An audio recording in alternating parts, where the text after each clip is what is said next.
प्यारे भैया बहन, सुप्रभात। आज हम लोग कक्षा नवम में भूगोल के अंतर्गत पाठ जलवायु में मानसून एकता का परिचायक है, इस विषय पर चर्चा करेंगे। प्यारे भैया बहन, विगत कक्षा में हमने मानसून का वितरण, मानसून एक जुआ इत्यादि पर बतलाया था। आज हम भारत में मानसून किस प्रकार से सबको एकता के सूत्र में बांध करके रखा है, इसके बारे में समझेंगे। प्यारे भैया बहन, हम लोग जानते हैं कि भारत में वर्षा माह जून से लेकर के सितंबर के बीच होता है।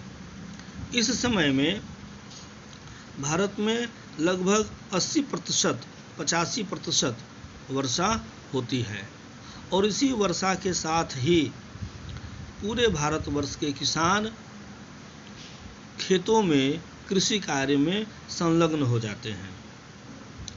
हमारा देश विविधताओं से भरा हुआ है। यहाँ भिन्न भिन्न जाति, भिन्न भिन्न धर्म, भिन्न भिन्न भाषा, रहन सहन, खान पान इत्यादि के लोग रहते हैं। लेकिन यह जो मानसून है, यह जो वर्षा है, इन सबों को एकता के सूत्र में बांध करके रखता है। पिछले हजारों वर्षों से भारत में एक निश्चित समय में वर्षा काल प्रारंभ होता है और इसके साथ ही हमारे देश में किसानों के द्वारा कृषि कार्य शुरू होता है। भारत एक कृषि प्रधान देश है और इस वजह से यहाँ के किसान वर्षा पर ही आश्रित रहते हैं। जैसे ही वर्षा शुरू होती है, किसान खेतों में हल चलाना शुरू करते हैं और फिर वर्षा काल में धान की खेती की जाती है और लगभग संपूर्ण भारतवर्ष में, चाहे वो आसाम का क्षेत्र हो पूर्वोत्तर में, या दक्षिण में केरल तमिलनाडु का क्षेत्र हो, या मध्य भारत में मध्य प्रदेश, उत्तर प्रदेश, बिहार इत्यादि का भूभाग हो, इन सभी जगहों पर एक साथ धान की खेती की जाती है।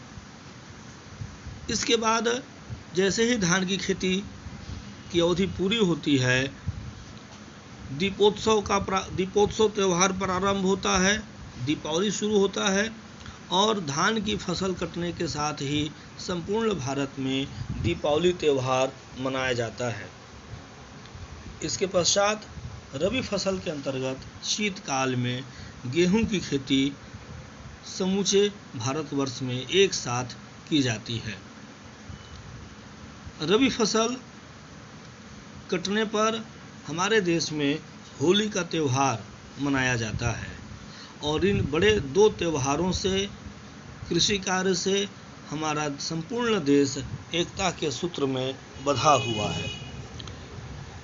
इस प्रकार हम कह सकते हैं कि भारत में मानसून के द्वारा ही कृषि कार्य होता है, मानसून पर ही कृषि कार्य आधारित है और इस कृषि कार्य पर हमारे देश के जो बड़े पर्व हैं, त्यौहार हैं, वो भी आश्रित हैं और ये दोनों भारत को एकता के सूत्र में बांधते हैं। इस प्रकार हम कह सकते हैं कि मानसून भारत को एकता के सूत्र में बांध करके रखता है।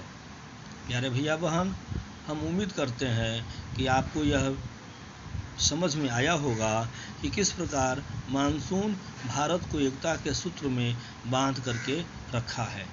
अगली कक्षा में हम दूसरे बिंदु के साथ आएंगे। धन्यवाद।